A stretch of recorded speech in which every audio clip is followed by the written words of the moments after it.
Hey, good evening, everyone, and welcome to Lifewalk with Christ God. We're doing a little something different tonight. Actually, I have two very good friends of mine that I'm going to have join me. And normally I don't step out of this, I get just into the Bible and everything, but I want to see how the Bible is playing out today in today's world. Um, is it better that we have now versus 4 years ago? And where are we going from here? I've heard both sides of the story. Are we moving more towards morals, more towards God, or are we moving more away? And as we get into this, and I'm going to start this, and Riskella, are you on? Not yet. Not yet.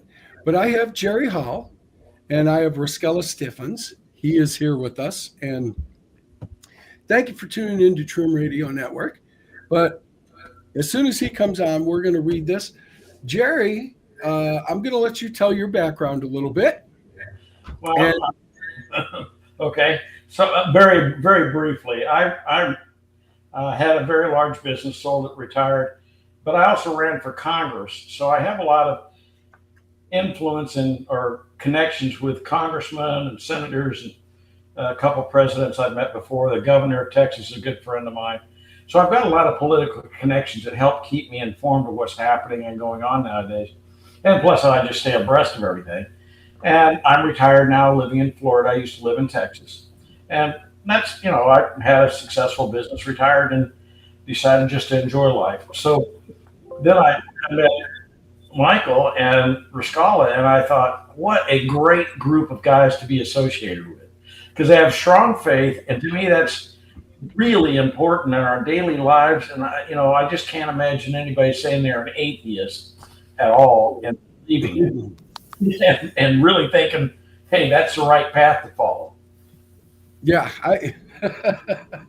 and I think that's a big thing in today's world is we have a lot of non-believers, and what I mean by that is they're not following anything.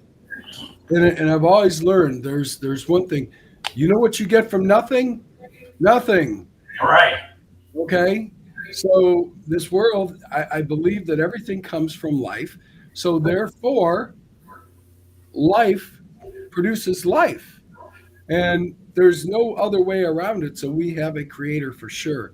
But I want to get in here. I want to read this, and then I want to take this as to what are we seeing today in a political arena um, that is it more of a positive thing in our country or a negative thing? But I want to read this verse out of King James Bible, and I'm going to go to Isaiah 43, and it's only like two verses. But it was very interesting. This is a wonderful part. Not only is it very prophetic and everything else, but God Himself is guiding our way into the next phase of life. And He's doing this through Isaiah. So let me pick this up. Um, verse 17, page 786, King James Bible, Isaiah 43. Which bringeth forth the chariot and the horse, the army and the power. They shall lie down together. They shall not rise. They are extinct. They are quenched as tow. Remember ye not the former things, neither consider the things of old.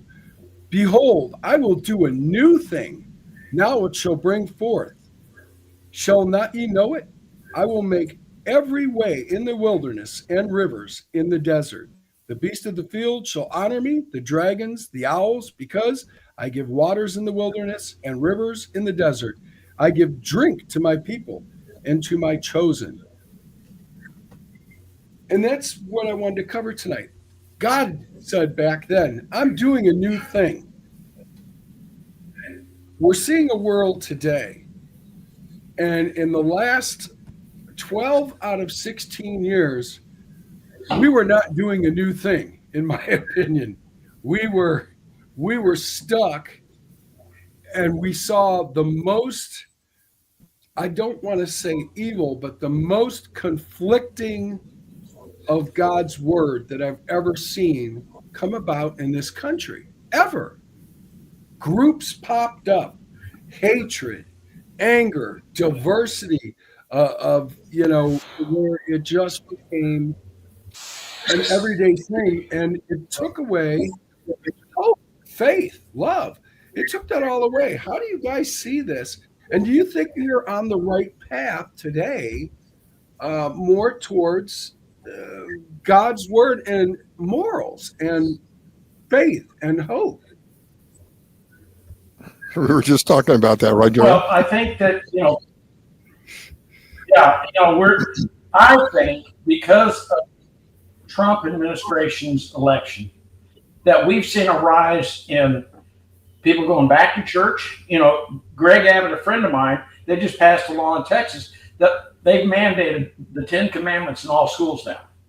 Wow. So a year ago, they would have never even attempted that. Yeah. Now there's been 16 different groups filed suit against it, saying it's against the church and state policy. But we need that 10 Commandments back in our lives. So you're starting to see states taking effect and following Trump's lead. Because he kept saying, Merry Christmas, God is part of my life. And especially after that assassination attempt, he is more of a faith believer than anybody, I think, now out there. And subsequently, he's going to be an instrumental guide for promoting Christianity again in our society, which has been desperate for this for years. I think it has too. And when you look at it, the country got down to a low of, we have less than 50% of the people actually believing in God and believing that there was, Christ. Where'd you get that number from, Michael? Less than 50%? Yes, it was less than 50%. It actually came from some of the churches that were around. You can look it up. But the faith had went down in this country to that degree. Now, how many people they polled, you never know. Remember, when they do polls that are open to credibility, because they skew the numbers. But the story I heard as well, primary millennials are the ones that's not going to church anymore. And they've been indoctrinated that from the schools to tell them there's no belief. And I get asked by atheists all the time, they said, do you believe in the Big Bang Theory? And I said, I most assuredly do. And any Christian looks at me like, why are you saying it? And I said, I believe that God clapped his hands and that was the Big Bang that created the universe. And then so the atheists go nuts on that concept. Yeah, and the funny thing is that adults, so the Gallup polls that they have, or Pew Research Center surveys and everything, it's changed now in the last year or so. On this poll, it says 81%, which is still a low number when you think about it. A very low number. We have, 331 million people in this country, right?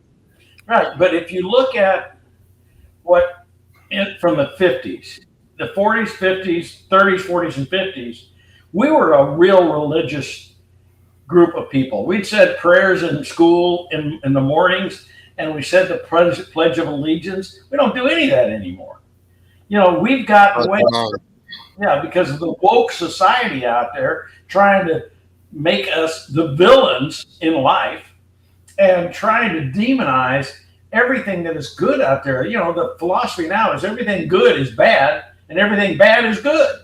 It's upside down. Yeah. And right is wrong, wrong is right. But when our founding fathers came here, and the framers especially, we have 8 framers, 8 framers on this, and then and then there were 55 that actually helped do. The 8 were the main, and then I believe that's right. 8, I think.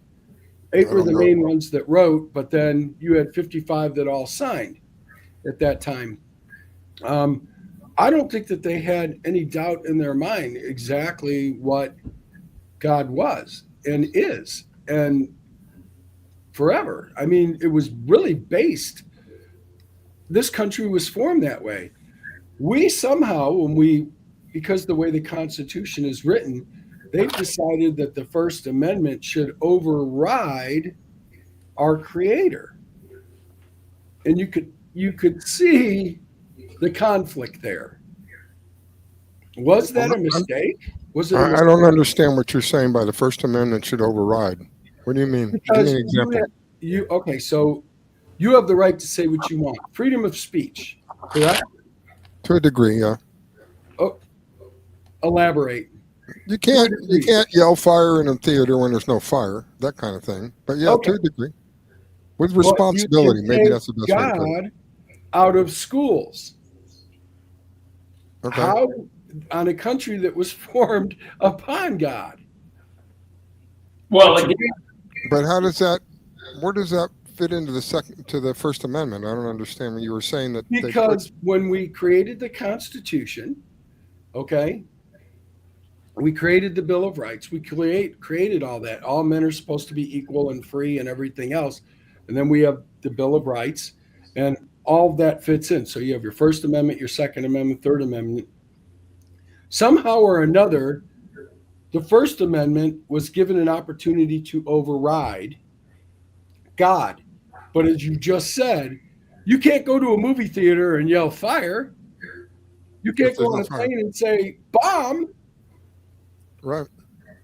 So, how did we get to a point, and how do we get back to where we put God first? And can we put God first? well, here's the problem.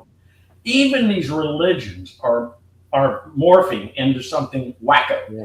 You look at the Methodist ministry has gone woke, and they've fractioned themselves into another religion. There's two more Methodist groups now.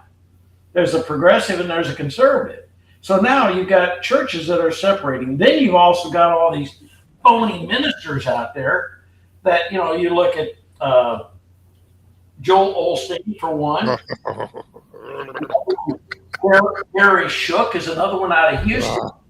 I mean, all these guys are false prophets out there screaming, "Oh, it's all about church and religion as long as you give us all your money." Mm-hmm. Yeah, the hurricane helper. Yeah. Joel I Olstein, can't have them coming in here and destroying my brand new carpet or tile. One of the two, I don't recall. yeah, I mean, he got shamed into opening that.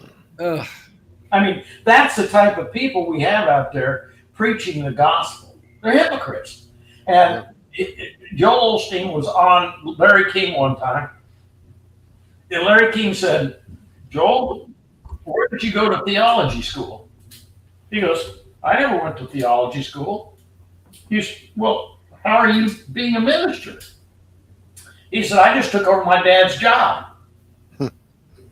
That's what we got out there teaching us about God's way, and then also getting richer than anything. And then his wife is I know his wife, so arrogant and egotistical. She got on a Southwest Airlines and said, was rating a scene, and the flight attendant came up to her and said, "You got to stop this." She goes, "Do you know who I am?" And the woman says, "No, I don't." Get off the plane. Kicked her off the plane. And she raised a big stink about it. It was all in the press. But these people think they're better than everybody else, and they're just supposed to be carrying a message and be a good statue in society. That's not the way it is anymore. There's too much money out there and too many stupid people following these messages, just pouring money into these churches thinking they're doing a good thing. And all they're doing is spreading evil. Do you think that our leaders? Oh yeah, I mean, this guy. Have you? So some lady asked him about. I think he has 3 jets or 2 jets. He's got more than 1 jet. Is that what he was pointing at her saying? Don't you Oh, ever say I the said evil that? that came. Oh my gosh! The look at his face was like he completely transformed into Satan himself. Lord have mercy. I saw that. Sick, It sick, was sick. scary. It was spooky. It was scary, and I was just like, that's not a man of God. Mm-mm. And now we've got some new guy out there overseas, and he's kind of raging all over, saying he is the Messiah now. Oh, I know who you're talking about, but I can't think of his name. The new Mahdi. I think they call him the Mahdi. The Mahdi. Something like that. Yeah. So his whole thing is he's going to and I read, unbelievably, I read about this decades ago, that there's going to come a time when Christianity and Islam are going to be formed together, and they're going to call it Chrislam. And that's what this guy's saying. I'm calling on my Christian brothers. I'm calling on my Muslim brothers, and we need to form a unity. And that's what he wants to do. He wants to form a unity between Christians and Muslims, and then who knows what after that. But I mean, this guy's scary. This guy's very scary. Yeah, I'm not. Go ahead, Jay. If you pull up the Carrie Shook Ministries, the very first thing it says, prayer release the power of God in your life. Donate. Yeah. Choose them out. Choose them out. Right on the very first page. You know, it's not even it's not even later on. It's blatantly on your face. Thank you. And, it upset me too. I can't tell you, what was it, about 4 years ago, when the Democrats, and I'm not picking one side or another, folks, I'm not, but they got up there and they had their crosses on their head. They had this scarf around their neck, and then they all bowed down. And BLM, I think, or something like that, or I can't remember. Nancy Pelosi was in the front. All of them were bowing down. And I'm thinking, but you have caused violence in the streets. You condone it. You push it. You push destruction of what people worked hard for, and, basically sin, and you're pushing it. You're feeding it, and then calling it as a representation of God, when God does not even respond that way. I mean, not that we know how God thinks. We can't. That's an impossible. Who gives God counsel? Who talks to God? Who can challenge God on anything? None of us. But to go ahead and put it out there like this is a direct link to him, how do we overcome this in our political arenas, which will put the people at least on some type of a right footing? We're not getting what we expect out of them, behavior-wise or anything else. How do we change that? Well, the problem with all that, all these false ministers, like you guy got up there, forgive me for I have sinned, but his ministry is still kicking butt out there. That's the sad part. Yep. And they get away with this stuff. And the problem is we don't have, Rascal and I were talking earlier tonight. We are not seeing any justification or legal process happening to anybody that we've all pointed fingers at. The Trump administration's pointed all these fingers at people, but like Trump, Rascal and I were talking, you don't see anybody going to jail. You don't see anybody. All we hear is about this. There's an investigation started. Yeah. Well, so who cares? I want to see a prosecution. I want to see the perp walks, man. I want to see the cuffs. Okay, and that's what we're all hoping for. And we believed that, voting for Trump, that we were going to see actual action happen. Now, granted, we're only into this for 100 days. I can tell you a prosecution takes a lot longer than that. So to get it through from charge to prosecution to the grand jury to a district attorney takes months. So we can't be justifying. Now, I get all these notifications from the U.S. Department of Justice every day talking about what's happening out there. And I was just showing Rascala some of them. I get them on a daily basis, 3 and 4 things where they're saying they're prosecuting all these people. They had one the other day. They had prosecuted or arrested 1,150 people in 1 week. And this last raid they just did on this marijuana patch, 360, I think, they arrested, and some children. Yeah, they said they found unaccompanied children. So we're having a lot of fraud everywhere. We had 324 arrested down here for Medicaid fraud. Uh-huh. I mean, and it was an excessive amount. I'm talking more than millions and millions. Well, it was an excessive amount. But it also is, are we walking down a path? This is something that happened even in the Old Testament. in the New Testament, Pharisees, Sadducees, Sanhedrin were all just, well, we're about the law, we're about this, we're going to expose this. And at the same time, Christ wasn't looking to put them on trial. It was more, let them expose themselves, and then we'll remember that the next time down the line. We don't. We don't have hindsight vision. That's the problem. We go, what's happening today? And they're good today. So what they did, they just burned down a church last week, but today they're good people. They care about the community now. And we forgot about the church burning. And that's what's happening in our society now, unless true Christians stand up.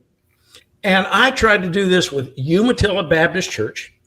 The minister is I can't think of his name right now, but what a phony minister he is. I asked him, I said, why don't we join forces with a group of churches and do a 1 million Christian man walk on Washington? I don't want to do that. That's the mentality of the churches nowadays. They just want their little community. They want to make as much money as they can. And that's it. That's all they care about. They don't care about spreading true gospel ministry and doing the right gospel things. Everything revolves around money. Yeah. That's the sad part. Everything's around money. And all about money. That's the biggest thing. And it's around, let's get this person, of vengeance, and I've seen it, and it's frustrating, because when you see that, and it's trying to wrap your head around that, and we watched that for 4 years.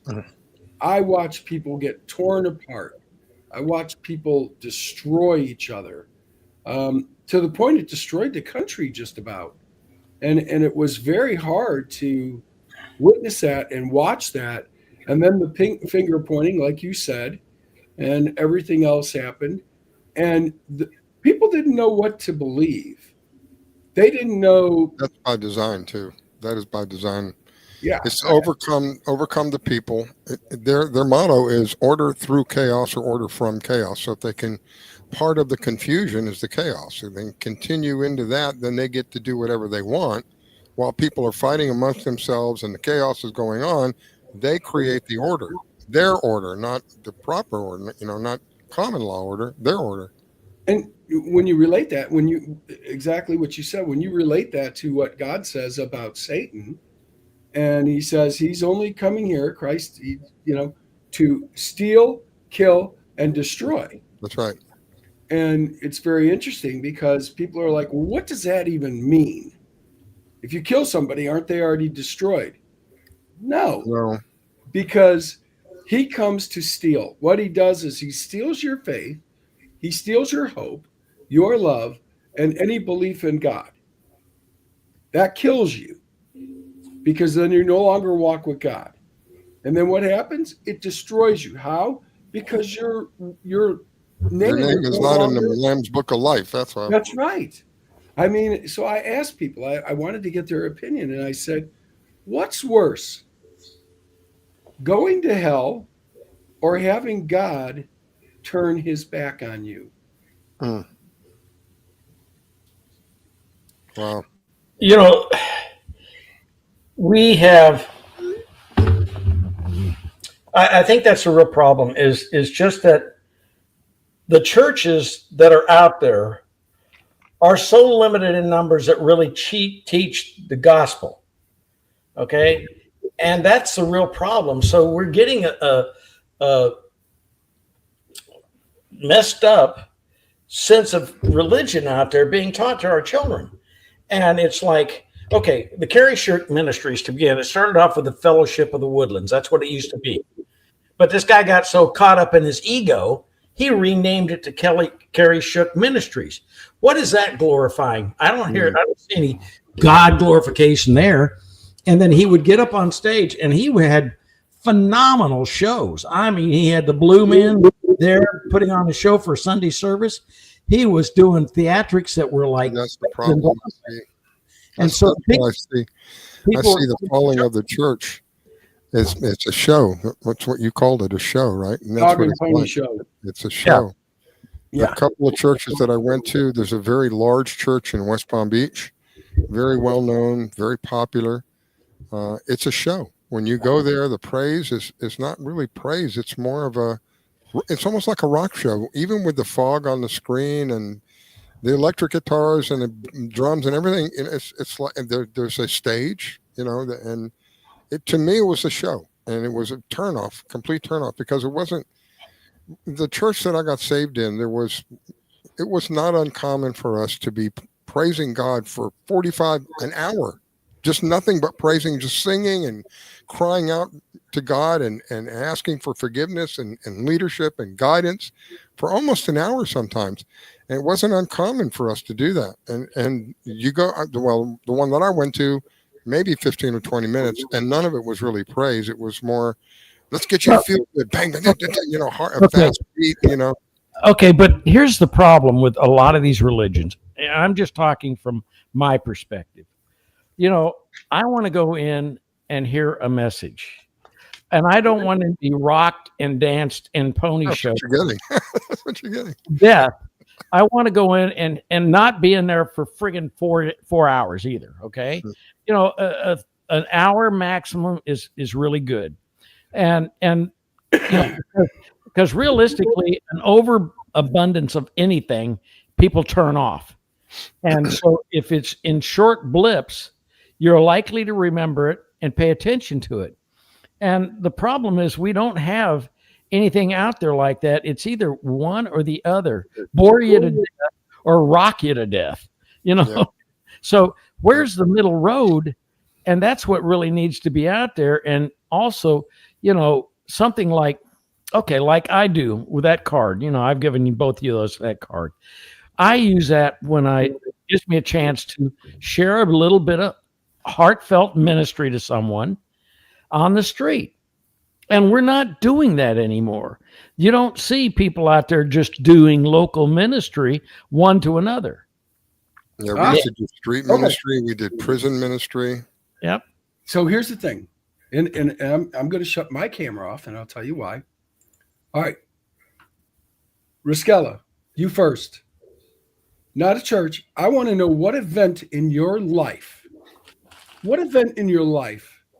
made you, without a doubt, without a definite doubt at all, decide, you know what, this has to be God. What was it? There's always something. And Jerry, I want the same thing from you. But, well, Riskala go first. Yeah, you go first. No, really, I want you to take it, because this happened to me. And then how did it change you? What was the effect of it? So go ahead. It started with my wife, actually. I was married at the time, and she found a small church when she started going to church, and she tried to get me to go. And I said, you go. If it makes you happy, that's fine. Leave me out of it, So it was only about 50 people in the church, and it was held in a very large home, actually. A very wealthy person had allowed them to use the home for whatever they wanted, because they weren't using the home. So they were having issues with the sound system, and I've always been in electronics. So she asked me if I would go help with the sound system to get the sound system to work. So I went over there on a Saturday, and the sound system was wired all crazy. And so I finally got it all figured out and tested it, and it was working fine. Then they asked me to come and record. Now, mind you, I was literally in a closet, okay? In a closet with recording equipment, a couple of cassette recorders, sound. It was a sound. Yeah, it was some kind of a sound box. So anyway, I watched this pastor for probably well over a couple of months. I watched people. He invited people in his church. They literally cursed him because he said they shouldn't be having intercourse or sexual relations if they weren't married, and they cursed him, and he still smiled on his face, still a praise on his lips. After watching this guy for all this time, I said, whatever he's got, I want some of that. So it was a Sunday morning. I was in my little closet recording everything, and the only thing I can tell you, I think it was the Holy Spirit hit me, and I came flying out of that closet onto where he was, and knelt down and asked the Lord to come into my life and to guide me and change me and forgive me. And what I was doing, I knew absolutely positive that there had to be a creator, and that this man somehow had a much better relationship with him than I did, and I wanted to be like that. And he was a cop of all things too. He was a Metro cop. He was an amazing guy, just an amazing guy. So his example is what led me to the Lord without question in my mind when I went up there to say the sinner's prayer. There's no question in my mind that there was a God, and that this was the door to open to have a relationship with God. I don't like religion. I don't think religion is the way to go. I think religion was introduced to control people. It was a control mechanism. And I don't think there's anywhere in the Bible that it says you have to be a religion, but there are repeated examples over and over about relationships. So my thing is, I don't believe in religion. It's not about religion. It's about relationships. And finding that, being turned on to that man and watching him for all those months, where if I was in his position, I would have decked a couple of, right there on the spot, I would have decked a couple of these people that were so disrespectful and vulgar. Some of them were actually vulgar. And I said, I want some of that, because I was a fighter. Look, you know what that is? That's a crushed nose. You know what that's from? That's from street fighting. I was a street fighter growing up. You said the wrong thing. You look at me wrong. We're rolling on the ground, pal, punching each other out. And I wanted to get that out of me somehow, and I never could figure it out until I met this man. Met this guy. He turned me on to the Lord. The Lord, like a vacuum cleaner, sucked it out of me. So would you say now today, as you see things, are you more strict of eye? Are you more careful about, your reactions and everything else? Because I know in my heart I am. I try to be gentle as much as I can, and I agree with you. Is religion a downfall for mankind? It is. It is, absolutely. It was introduced to control people. Jerry, how about you? And I'm going to do the same thing. Okay, I can tell you exactly when it was. It was in 2012. I believed in God all my life, but not to the degree that happened in 2012. I was living in Panama, and we were miserable. We wanted to get out of Panama so badly. And so my wife was a real strong Christian, but little to my knowledge, she had been having difficulties with God because of her, lifestyle. She had been not faithful. And subsequently, she used to be able to pray and get anything she wanted. So we're stuck in Panama, and we can't get out. I've been trying to sell a house for a couple years, a boat for a couple years, and a car for a couple years. No luck. So I decided one day, I said, listen, we're going to go in the front room. We're all going to get down on our knees, and we're going to pray. And I'm going to say a simple prayer. And my prayer was, God, if this is where you want us, then we'll deal with it. And if not, get us out of here. And it's in your hands. That's all I said. That was my prayer. 2 seconds. And the very next day, I get a phone call from a guy that says, I want to buy your boat. And I went, great. Okay. This was on a Wednesday. He said, I'll be there Friday. On Friday, as soon as that money hit my table, another guy calls me up and says, I want to buy your house. Wow. And then 2 days later, my wife gets a phone call, and the girl says, I've been praying and I need to buy your car. Wow. Everything sold in 5 days. That's when my faith changed dramatically. And because I thought, how could this possibly happen? But it was all conducive to that prayer, I believe. And that changed my faith immediately. I had faith all the time along, but it was a superficial faith. It's like, yeah, I believe God's helping me. I believe God's doing nice things for me. I'm having a decent life. I'm not getting run over by a truck or anything like that. So I believe God exists. But I never saw the magnitude of something intentionally happening to me personally that affected my life to the point that I went, whoa, this is awakening. Now, on top of that, after that, I kept getting blessed all the time, and I couldn't understand why. I was like, I'm not that great of a guy. Why am I getting all these great things happening to me? And then that's when I realized, and I think I've given you guys all the cards, those 5 steps, believing in God, knowing God gives blessings, acknowledge the blessing, thank God for the blessing, and then share the blessing with somebody else. Those 5 steps have kept me going, and that keeps my ministry going to other people out there every day. So am I a messenger now for God? I don't know. Maybe that's why he wanted me to have that experience in my life, to the tune that I absolutely unconditionally believe there is a God. And, is religion or churches the thing of me? No, I don't go to church anymore because I saw too many hypocrisies in the church by the ministers. And I'm still, I've tried different churches, different faiths, different locations, everything. No luck. They all seem to be doing the same thing. Their church message at the end is always about give me money. No. Money. So I'll tell you mine. And the point I want to make too is that at some point in your life, you had to have known ahead of time whether you received that message, whether you've taken that message at that time. It wasn't you didn't put it into play until later on. The same thing happened to me, basically. I was 10 years old. My dad was sick for 10 years, open heart surgery, kidneys problems. Wow. And here's an important part. My dad was born March 19th, 1931. My father passed away in 1986.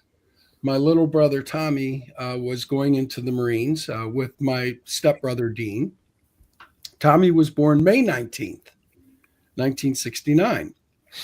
My father died on a Sunday. My brother died on a Sunday. Oh, good. Both born in the 1900s, both passed in the 1900s, to where this bothered me so much. And Tommy, when he died, was shot by basically, the man did not like white people.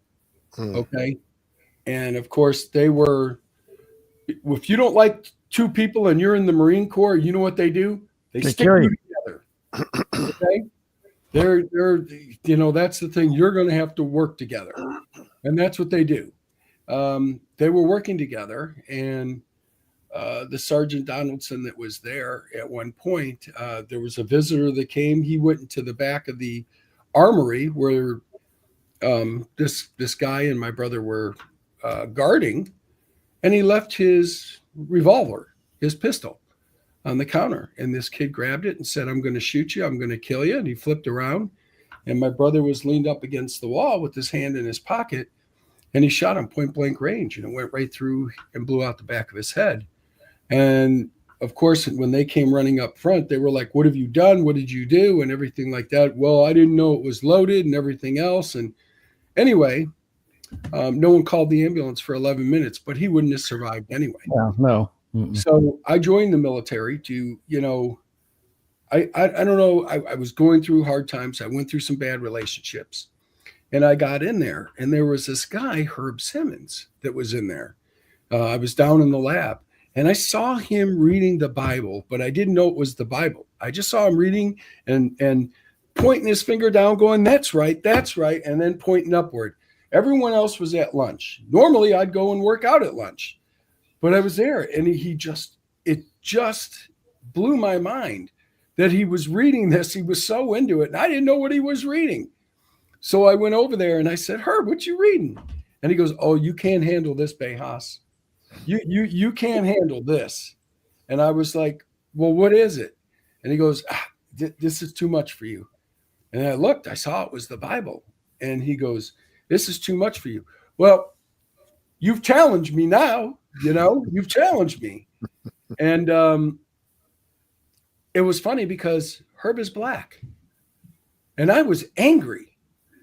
I was kind of fell into a racial pit at that time, because of what happened to Tommy. So that was kind of like little hints that God was throwing me along the way. And I ended up buying this Bible. It is this very Bible I read today, the very same one, and because of Herb. So down the line, of course, you guys all know, I ended up with lupus, sarcoidosis, and now leukemia, and large white cell leukemia. Again, bad through a couple bad relationships and everything. And then I went with some friends. We went to Tennessee, to Nashville and stuff. We were going to see one of our friends get baptized. And boy, it did not feel right. It just did not feel right. I did not feel comfortable around the preacher or pastor. I did not feel comfortable. But on the way there, we went to this place called, it's from the YMCA. And I want to say it was like Happy Place or something like that. It was a beautiful outdoor view. Pretty place. That's what it was called. Pretty place. So we went to this place, and when you start to walk in, you saw this huge cross. Now, this was back in 2020, 2021, as a matter of fact. And there's this huge cross, and behind it is this panoramic view. No houses, no trash, no garbage, no people, just beautiful mountains and everything there. And when I looked at that thing, when I looked at what I could see, the panoramic, but that cross stood out. It like sucked me in. And I was like, I just felt, wow. I mean, it was so overwhelming and so just the humility that you come to and the beauty that you saw and everything else. I just, from that day forward, I never had a doubt. And I go back and I look at everything that happened in my past, and I realize the whole time God was walking with me, but I didn't know it. I wasn't picking up the clues in my life that he wanted to be a part of me, or it would be unconditional. You know, we get scared in our lives and we're like, you know what? How many times you felt like, well, I screwed up on that and there's no way God's going to forgive me?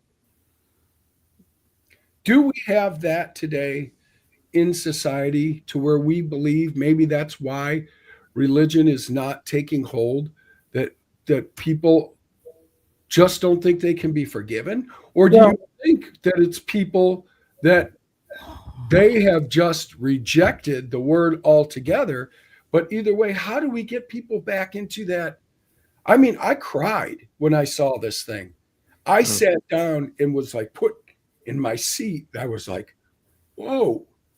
I think we're starting to see that movement, because I'm starting to see big groups of millennials joining together in religious gatherings and settings and praising the grace of God. And I'm seeing these little, we don't see it in the press because the press sure doesn't want to publicize this. They want us to think we're atheist, anti-Christian, devil worshipers, hate mongering. But, you know, that's the party of inclusion. Go figure that. You know, we hate you, but we want you to join us. Won't you come to our side of doom? Yeah. You know, and the reality of it is, these kids have been so screwed up in their lives. Plus that with single parent families. I mean, that's another thing. Our government worked diligently to separate marriages. Prime example, look at our tax code. If you're married, you don't get as much big a deduction as you would if you were two single people. Yep. If you're married getting Social Security, you don't get as much money as two separate individual people. So a lot of people that are on Social Security that fall in love with somebody else go, let's not get married because otherwise we'll lose money on our Social Security. Yeah. So what are they promoting? And tax exemption when you're married, not as good as if you're single.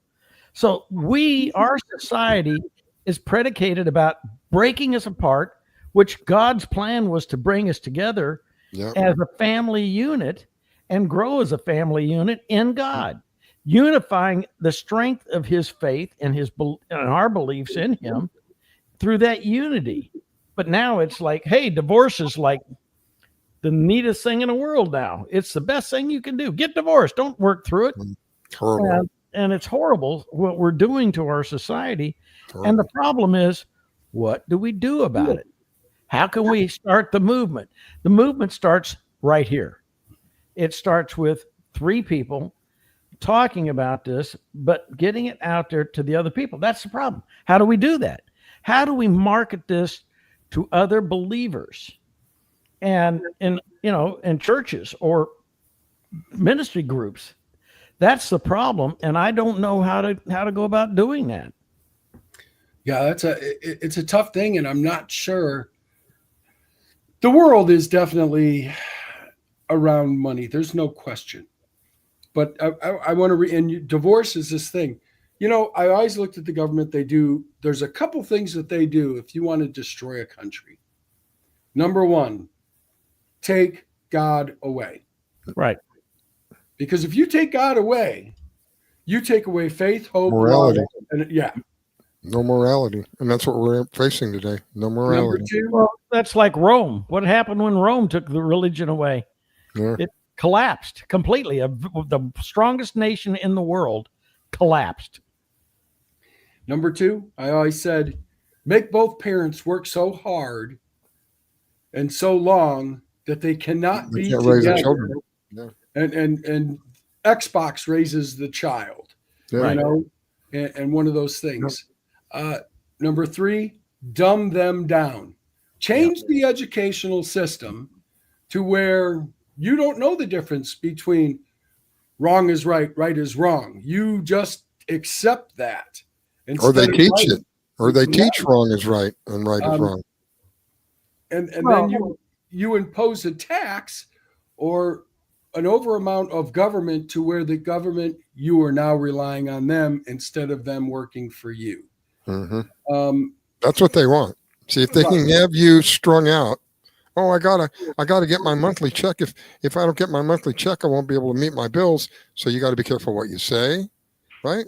You got to be careful not to get in any kind of trouble, make any kind of waves, because they could cut you off at any time. And guess what? You got nothing. That's what they want. Well, you hear this fear from the Democratic side that the Republicans are trying to destroy Social Security. Yeah.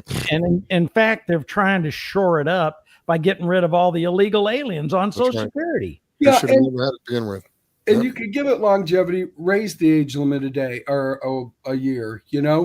If you raise it 1 year, what happens is you're paying into it longer. People are going to pay into it a little longer. But here's the problem. It started off.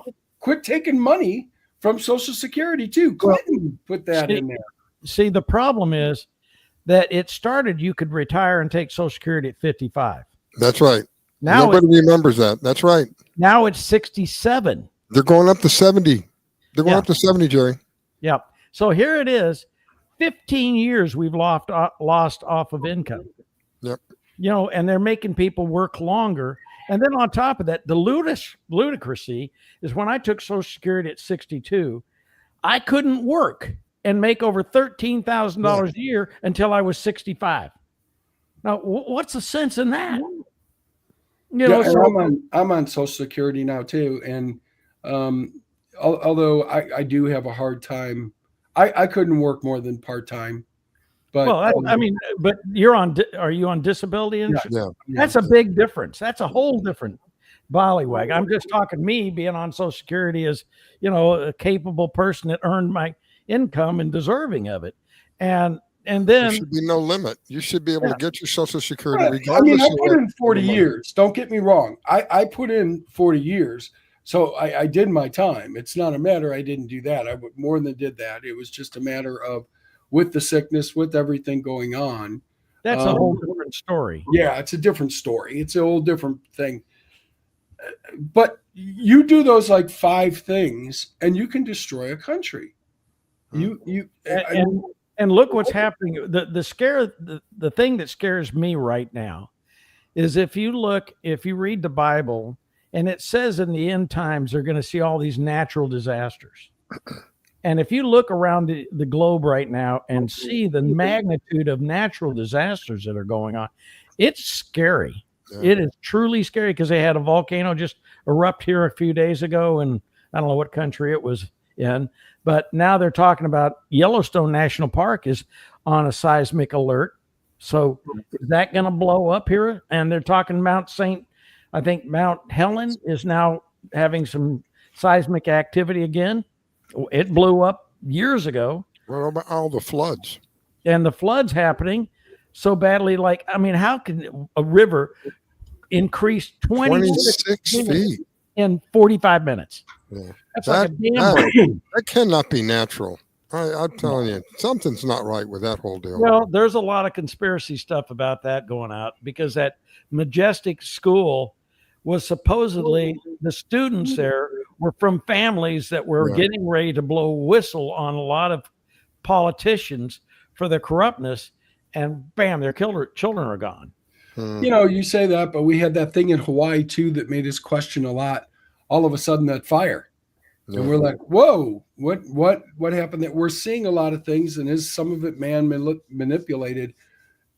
There's so much that we didn't think these things were happening. Remember that horse that we said, "Hey, look, they made this mechanical horse." And as we were going through talking about this, they were like, "It's going to be about 10 years before it's developed." They have a picture of this thing that's a prototype. Yeah. And Riss and I were looking at this, and I'm like, wait a minute. You've got a prototype, and then you're going to tell us it's not going to be developed for another 10 years. Sure. Well, now we know that's a lie. And, okay, but if you look back, when did Star Trek come out? 1961? Something like that? No, I use that too. Okay. Think about this. You know what happened? The minute Gene Roddenberry started that movie, and he put the Dr. McCoy in the medical room and laid the patient on the table, and the table did the diagnostics. Do you know that he was approached by the Secret Service and said, "Where did you come up with that idea?"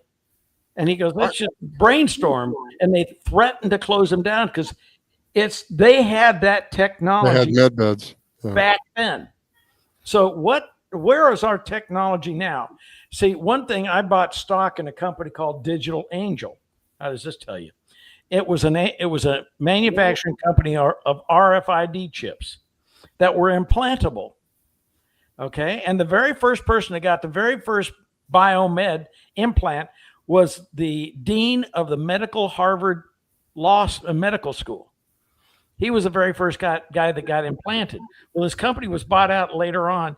And now what they're doing, I followed the process of the whole company because I wanted to see what they were doing. This happened, and I think it got all covered up. But in Florida and in California, all newborns were implanted. Holy smokes. Without the parents' authorization. Wow. And I don't know if that process is still in play now, but all newborns were embedded with these IRFD chips. So here we talk about the beast, and I flipped out on that. And this medical company called Digital Angel was touting how great this was, how you could just scan your finger and you'd have all your medical records right there.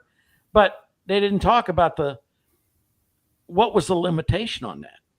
Their heart. What was in that? Well, now also, and they've got nanobots that they supposedly put in the jab in the vaccines.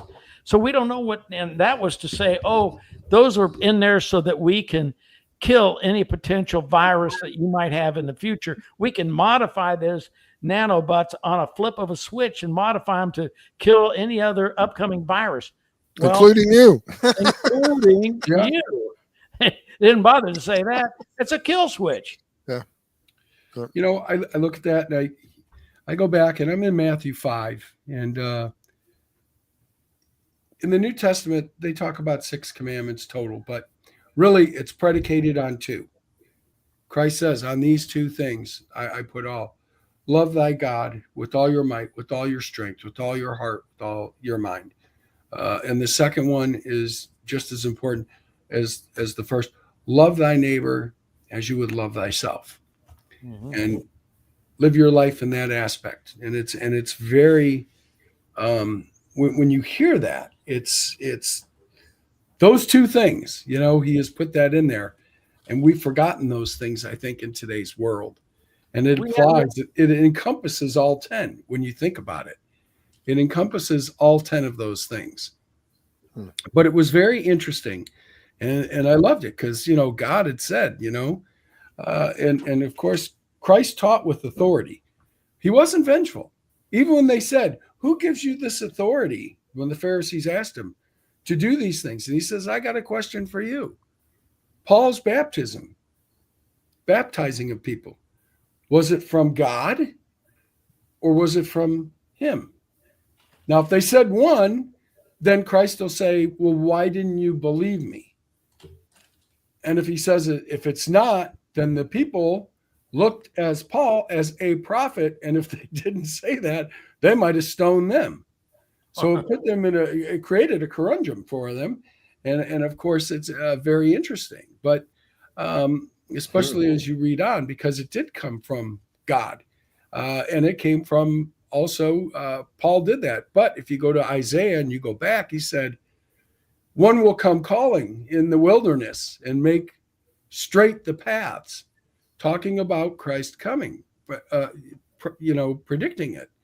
And very interesting how he did it. Paul didn't drink. He never drank. He ate honey and ate locusts. That's what he lived on. No, I thought that was John, not Paul. Oh, John. I mean John. Okay. Sorry. You're messing with me. Yeah, my mind is going in like 100 miles an hour. But that we'll get on Peter, Paul, and Mark. Yeah. But John. So Yeah. John the Baptist, when Christ asked, was John's Baptist from God or from man? So it's very interesting. But I think that we've forgotten that. Somehow or another, we've lost all that. Well, but again, knowing that, what do we do about it? What do we do? How do we spread the word? All you can do is share the word. And there's a place where Christ says, "Those who have ears to hear will hear." So all you can do is share the word. If their ears are open, if their eyes are spiritually available, those words will sink in. It's just like I think about when that morning that he gave the pastor gave that sermon, and it was like I was literally like pulled out of there. I'm telling you, it was like beyond me. It was like the next thing I knew, I was on my knees in front of this pastor and saying the sinner's prayer. So if your ears are open and your eyes are spiritually open, then you're willing to hear the words. But you have to understand that there's a lot of darkness out here, a lot of darkness, and they don't want to hear it. They don't want to hear it because it brings conviction. They think it brings condemnation. It brings conviction. The word doesn't condemn. The problem is, a lot of people speak, but people don't hear. Yeah. And the problem is what they hear is a bifurcated comment from the person that's speaking of what they want to hear. Exactly. They only pick out what they want. That's right. That's right. What's justifiable to them. Yep. So that's, it's a bifurcated message. It gets to them and they're not, the problem is just, okay. And I'm going to attack you for a second, Rascala, just a little bit. Okay. You're upset about somebody not having, getting prosecuted in this time era. Well, that's the problem in religion too, is people want to see something, proof. Where's the proof? Where's the proof? They want to see a sign. And so we're rushing for something that may take a lifetime. Okay. Prime example. Maybe. Was my faith always this strong as it is today, all my life? No. It took a monumental thing much later in my life for me to see the light. And so I was not hearing the message all along that was being told to me because I was blocking it out. or I didn't want to hear it, or I wanted to hear a different message. I wanted to see concrete proof. I wanted the earth to open up and the stars to shine. And then I was going to go, oh, there's God. But that's not how he works. Yeah. And Amen. the problem is kids today Yeah. say, show me. Well, Yeah. it's like the best response to that is, okay, do you believe in the wind? And I love this. I've heard this years ago. And they say, well, yeah. Oh, well, can you see it? Can you feel it? Can you touch it? Well, no, but is it there? Well, yeah. Okay. Well, then why can't you assimilate that with God? Why can't you assume that God's there? Because just because you can't see him, feel him, and touch him doesn't mean he doesn't exist. Amen. But Now- see, and that's where I would say, yes, you can. Have you not gone through your life? And this is my answer to people that say that. I have seen things with my own eyes that nobody can explain to me, that I could come to the logical conclusion of myself and other people that have been with me that have seen. There's only one logical conclusion. So I'm seeing God in the works that he has done. Okay. Okay. Right. In my life. Now, are we touching God? Is he touching us? Well, yeah. You just said your house, your car, everything got so he's touching you in that way. Now, are we able to taste God? You know, we're talking about the senses here. The word that he has written, the pure word, we do taste that. We do live that. We do feel that. It affects every aspect. Are we hearing it? So we're taste, touch, everything, smell, everything. We're understanding that. And it's just a matter of how you look at it. So that's the problem, because the millennials nowadays think science is the only answer. Science is what got us here today. Science created my DNA. Science created this incredible uniqueness of me, that science created me from an ape, from a lizard climbing out of the ocean. Give me a friggin' break, dudes. But that's the kind of crap that's being taught to us. You know, Darwin, and I love this. People say, yeah, we evolved from apes. And I said, well, why aren't the apes still evolving? I mean, we could have that transition stage somewhere in between there and now. And then they can't justify that. But they're looking for this, okay, you all just said, and so did I, in our lives, something caused us to gain that realization. Okay. Maybe these kids haven't gotten that, it hasn't happened. Wake up call. Yeah. And that's the problem, is they're still searching for that answer. Look, I was, that was 10 years ago. I was 60 in my 60s before it hit me. So even though I thought I was a Christian all along, I was like, I was a Sunday Christian. I'd go home on Mondays and I'd talk like a sailor. So, and I agree with you, because that's the thing. And I always say this, and I wanted to read one last thing to you, because I know we're getting close on the time. Not that it matters. We can stay on as long as you guys want. So I got to get up early tomorrow. I got you. So I'm going to read in Matthew 10:64, King James. Blessed are the poor in spirit, for theirs is the kingdom of heaven. Blessed are they that mourn, for they shall be comforted. Blessed are the meek, for they shall inherit the earth. Blessed are they which do hunger and thirst after righteousness, for they shall be filled. Blessed are those that are merciful, for they shall obtain mercy. Blessed are the pure in heart, for they shall see God. Blessed are the peacemakers, for they shall be called children of God. Blessed are they which are persecuted for righteousness' sake, for theirs is the kingdom of heaven. Blessed are ye when men shall revile you and persecute you, and shall say all manner of evil against you falsely for my name's sake. And then rejoice and be exceedingly glad, for great is your reward in heaven. For so persecuted they the prophets which were before you. And the interesting is when people hear this and they hear a prime example is the mourn. Let's say mourning, right? Blessed are they that mourn, for they shall be comforted. You know what that is, right? And of course the Bible's open to all kinds of interpretation. Mourning is remorseful for what you have done. You regret it. You look at that and you're like, ugh. Now I've put myself What was I thinking? right. And you have. When pulled your hand away from God's. God's hand is always still. When we sin, we pull away. And then we ask for forgiveness and we try to creep back and we do it real slow. But yet God's hand never left. And that's how it was in my life. And that's why I wanted to ask you guys, what was that time that it happened? And what led that? But see, all your lives, there was always something there, whether it was knocking on the door, whether it was little secrets. So when people say you can't see it, but you did, you just didn't recognize it. That's it. That's You exactly didn't perceive it at that time.